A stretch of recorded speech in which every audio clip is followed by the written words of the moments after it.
If we think that we're going to win already, then they've already won. When things are going right, everyone's happy, and we've found the good balance of working hard, being relaxed and enjoying ourselves in training, and I think that's credit to the girls and Yarmo, because everyone is working really hard at the moment. We can't slip up, and we don't want to slip up. We need to go into them thinking that they're our last games, and if we win, then we go through, and that's the mentality that we have to have for these games. I think everyone's really excited, looking forward to playing tomorrow.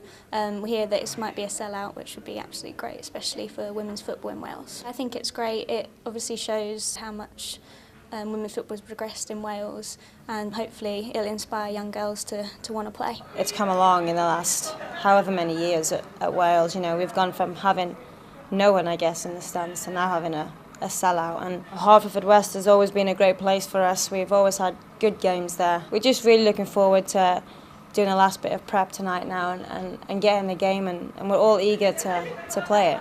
I think it's a credit to Yarmo for picking a really good squad, and we've got a really strong squad here today, and we have done for the last few camps. But I think showing the solidity in the starting 11, I think has paid off.